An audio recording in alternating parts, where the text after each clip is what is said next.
just here to haunt you. I've become your nightmare, sleeping in your dreams. I'm the definition of the worst kind of mean. Yeah, I feel like a monster, and I'm just here to haunt you.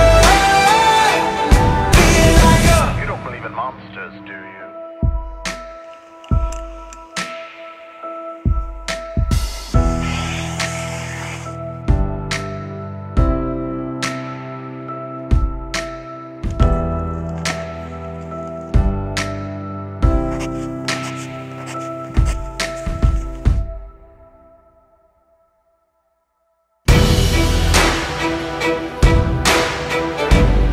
Hallo liebe Heimwerker, liebe Selbermacher, liebe Do-it-yourselfer, liebe Maker und alle, die Freude haben am kreativen Schaffen, Werken und Grillen. Sommerzeit ist natürlich Grillzeit und jeder, der mit Holzkohle grillt, weiß das Malheur, dieses Feuer zu entfachen.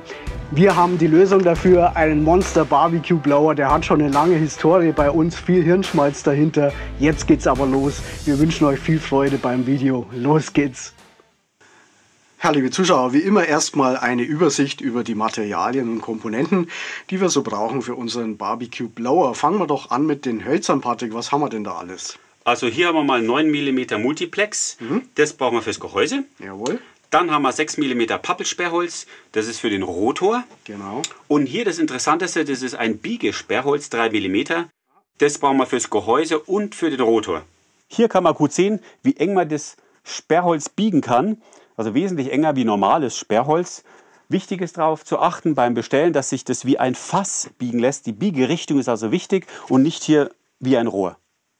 Und dann hätten wir hier noch 18 mm Multiplex, das brauchen wir für den Griff und die Kurbel. Ah ja, okay. Und dann haben wir hier eine Menge an mechanischen Bauteilen. Fangen wir vielleicht hiermit an. Die Lager, Kugellager, die brauchen wir fürs Getriebe. Fürs Getriebe, genau. Also auch für die Zahnräder. Quasi Zahnräder, die wir mit einem GT2 Zahnriemen realisieren wollen. Das sehen wir dann später. Angetrieben wird die Welle. Die Welle ist eine M6er Gewindestange mit so einer Zahnriemenrad. Zahnriemenrad, genau. Zahnriemenrad, genau. Das hat zwei Madenschrauben hier drin, damit kann man es dann an der Welle eben fixieren. Ja, und dann haben wir hier noch eben passend dazu M6er Schrauben, Scheiben und Muttern. Das haben wir aber alles unten in einer schönen Materialliste zusammengefasst. Vielleicht gesellt sich auch noch das ein oder andere Teilchen im Laufe des Baus dazu.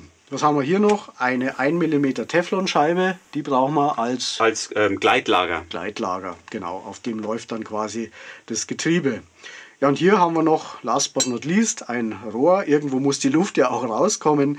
Das ist jetzt aber nur stellvertretend hier. Das ist vom Durchmesser ein bisschen zu gering. Da werden wir uns noch eins mit einem größeren Durchmesser, ich schätze mal so 30 oder 35 mm, werden wir uns noch was Passendes suchen. Dann haben wir eigentlich alles zusammen. Wie gesagt, unten verlinkt in der Bauteilliste. Und dann würde ich sagen, fangen wir an mit dem Rotor. Ja, Patrick, du hast ja da schon eine schöne 3D-Zeichnung von dem Rotor vorbereitet. Schauen wir uns erstmal an, wie er aussehen soll. Also da unten haben wir ja eine Grundplatte. Genau, oben ist noch so ein Ring für die Stabilität. Okay, und dazwischen haben wir die Lamellen, gebogene Lamellen. Gebogene Lamellen, ja. Und damit die gut fixiert werden können, müssen wir hier unten eine Nut fräsen in die Grundplatte. Okay, und wie kriegen wir die so schön gebogen rein da? Ah, mit einer Schablone. Okay, dann bauen wir uns jetzt als allererstes mal diese Schablone, oder?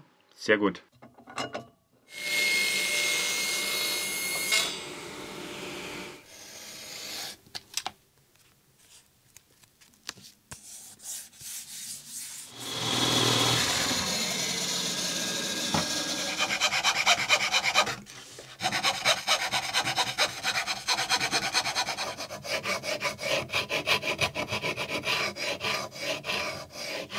So, die Schablone haben wir jetzt also fertig gesägt und gebohrt.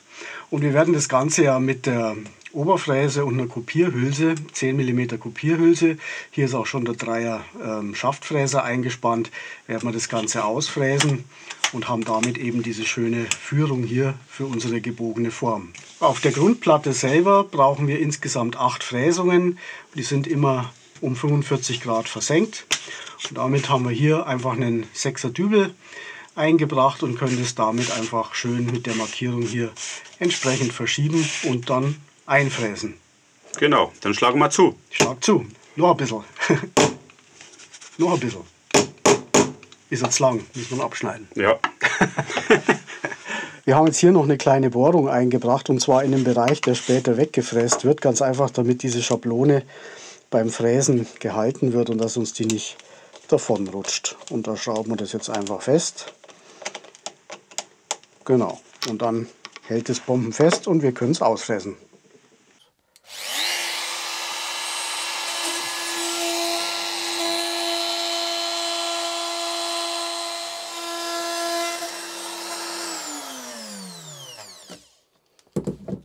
So, wir haben jetzt zwei Teile gefräst. Einmal ist ja die Unterseite, einmal die Oberseite.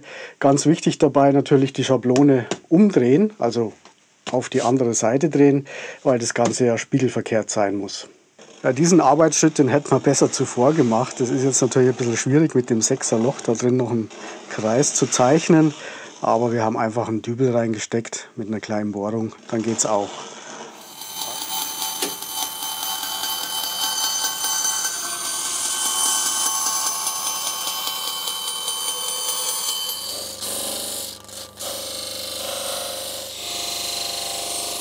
Eine runde Sache.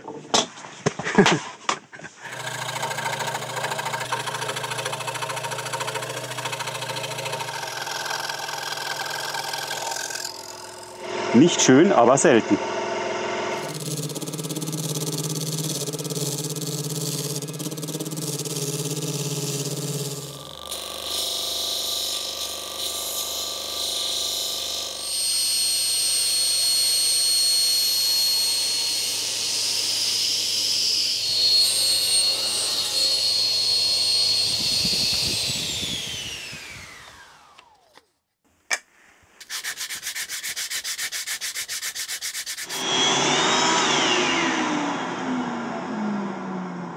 So, jetzt haben wir das schön glatt geschliffen und jetzt können wir die Lamellen hier verleimen. Und unsere Strategie ist jetzt, dass wir zunächst die Lamellen auf der Unterseite einkleben. Und wenn die mal fest sind, dann können die schon nicht mehr raus flutschen und dann werden wir sie oben festleimen. So, und jetzt der letzte bis zum Anschlag und dann. So. Und dann lassen wir das Ganze mal trocknen, anziehen. So, wir brechen jetzt noch ein bisschen die Kanten hier von diesen eingefrästen Nuten, in der Hoffnung, dass es dann leichter reingeht.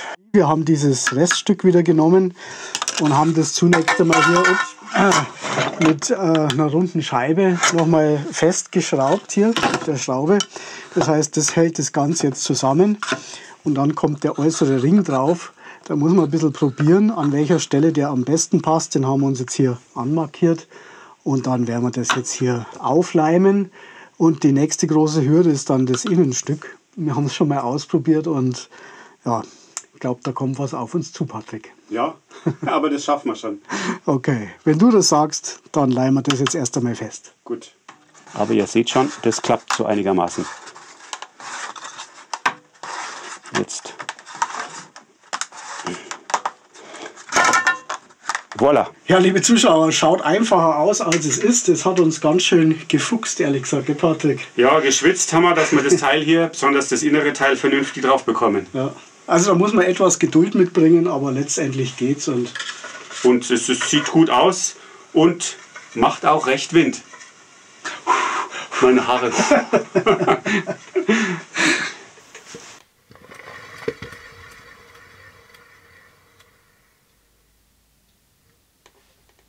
Unser Rotor, den haben wir jetzt fertiggestellt aus Holz. Als nächsten Schritt wäre das Gehäuse dran. Das besteht aus der Grundplatte, aus einer Deckplatte, nennen wir es mal so, und dem Gehäusering aus diesem Biegesperrholz. Aber eins nach dem anderen. Fangen wir mal an mit der Grundplatte. als erstes zeichnen wir uns die Kreise an auf der Grundplatte für diesen Lufteintritt, so nennen wir den jetzt mal. Dann zeichnen wir uns 8 Segmente an mit 45 Grad Unterteilung und 4 davon werden ja dann letztendlich ausgesägt.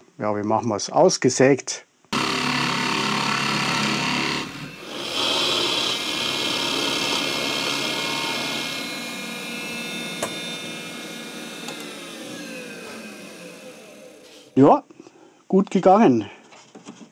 Kann man so machen. Dann zeichnen wir uns zunächst den Außendurchmesser für die Nut an. Und zwar auf der anderen Seite dann. Also das Lager ist jetzt auf der Rückseite.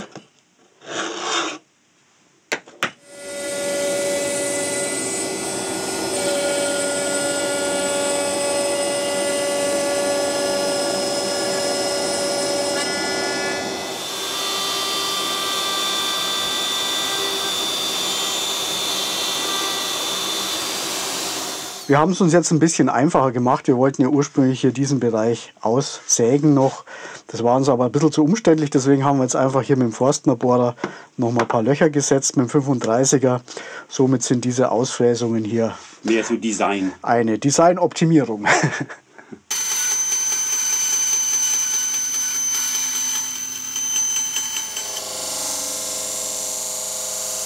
Schaut doch gut aus. Proof of Concept genehmigt. Ja, wir haben jetzt auch diese obere Platte vorbereitet, auch wieder mit einem Lager drin, 15er Bohrung dafür. Das geht aber nicht ganz durch, auf der Rückseite eben nur die 6 mm für die Welle. Dann haben wir jetzt auch schon mal hier diesen Mantel aus Biegesperrholz vorbereitet und in die Nut eingelegt. Das passt sehr gut. Und im nächsten Schritt, bevor wir das dann einleimen, wollen wir uns erstmal um den Antrieb kümmern. Also die ganzen Zahnräder und so weiter, die sitzen ja auf der oberen Platte. Und damit geht es jetzt weiter. Das ist der äußere Ring. Der wird angetrieben durch eine Kurbel, liegt auf einer Teflonschicht, damit es schön gleitet. Hier haben wir 3 Kugellager mit 3 Beilagscheiben, um den Ring in Position zu halten.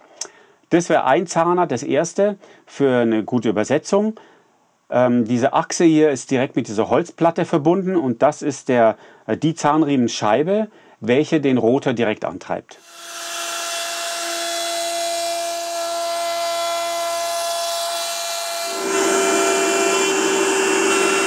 Diesen äußeren Ring fürs Planetengetriebe haben wir jetzt hergestellt und jetzt machen wir uns aus eben 1 mm Teflon noch so ein Gleitlager, damit der schön luftig läuft. Wir haben es aufgeklebt hier mit Doppelklebeband und jetzt schneiden wir erstmal den inneren Bereich aus. Geht ganz gut.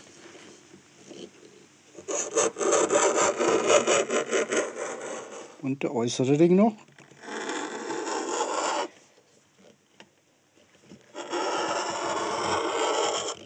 Hier haben wir jetzt unsere Teflon-Scheibe. Den Teflon-Ring, den brauchen wir, damit dieser Ring hier natürlich wunderbar gleitet. Wir haben hier 2 Scheiben. Ursprünglich war eine geplant. Mit 2 Scheiben haben wir uns überlegt, dass wir eine wesentlich bessere Übersetzung haben. Die 3 Kugellager hier sind dafür da, dass sie den Ring in Position halten, mit einer Beilagscheibe, um auch in der Höhe, dass es mit der Höhe passt. Und der nächste Schritt wäre jetzt, hier diesen Zahnriemen auf der Innenseite bzw. bei den 2 Scheiben auf der Außenseite aufzukleben. Sekundenkleber.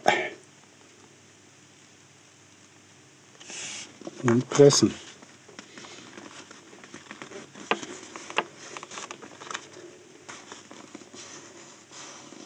Und einmal ablängen.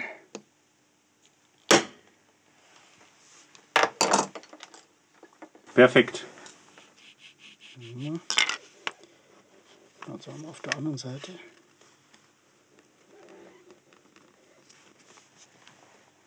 Wir haben das Probehalbe jetzt mal aufgebaut und ja, es funktioniert schon mal ganz gut. Und von der Drehzahl her, wir haben jetzt mal einen Versuch hier gemacht, haben wir eine Übersetzung von 1:13, also eine Umdrehung vom äußeren Rad erzeugt 13 Umdrehungen im kleinen Rad und das ist umgerechnet ungefähr 1560 Umdrehungen in der Minute. Und das sollte ausreichen, denn wir haben dazu schon einen Feldversuch gemacht.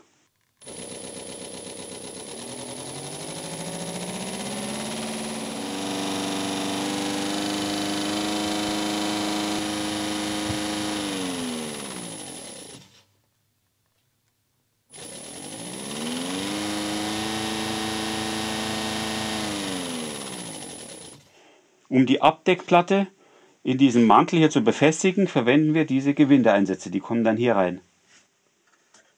Gut.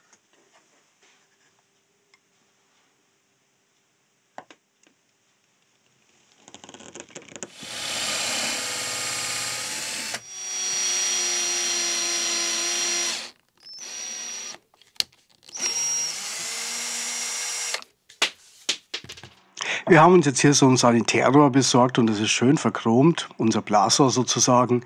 Und das wollen wir jetzt hier in die Mantelfläche einbringen und dazu brauchen wir so eine Art Passstück oder Verbundstück, damit das schön hält. Dazu reißen wir uns zunächst den Außendurchmesser vom Mantel auf der Innenseite dieser Rohrhalterung an.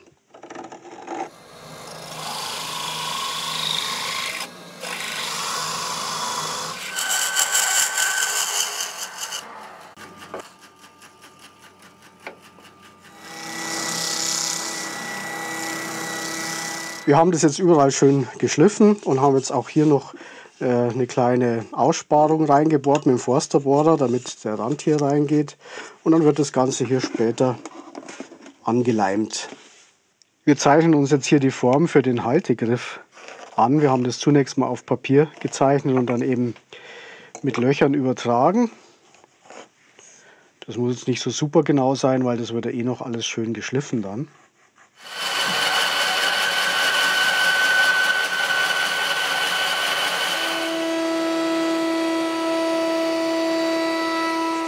So, jetzt schleifen wir den Griff noch schön handlich und dann ist er auch schon fertig.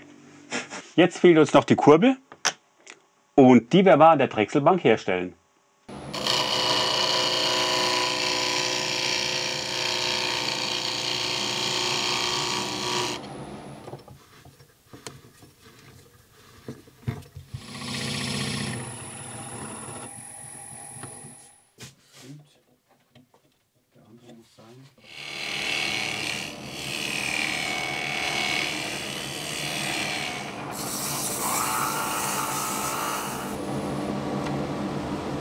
Jo,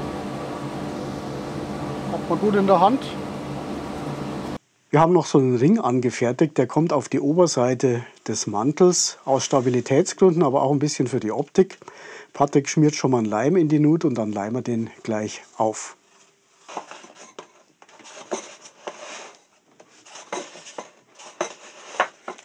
Zugleich.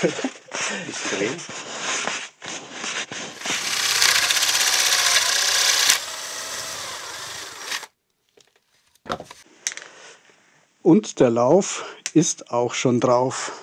Reimt sich. Und was sich reimt, ist gut. Der Blower liegt gut in der Hand. Das Filetsteak ist für mich. Wir bringen jetzt noch seitliche Stege an, primär als Verstärkung für die Schrauben, mit denen wir diese Getriebeplatte, die untere Getriebeplatte festschrauben, weil das Biegesperrholz einfach so weich ist und da wird das nicht sonderlich gut halten.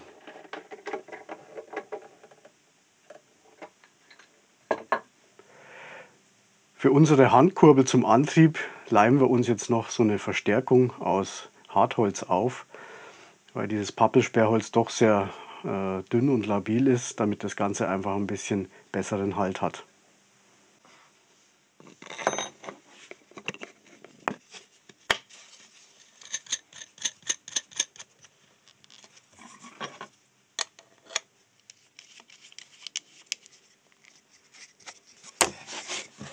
Et voilà!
Um den äußeren Antriebsring unten zu halten, haben wir hier eine Plexiglasscheibe vorbereitet und die wird jetzt hier entsprechend montiert.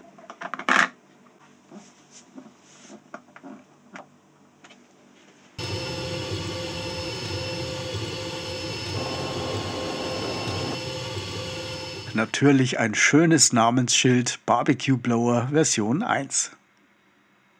Dann bekommt unser Blower noch eine schöne Ölung.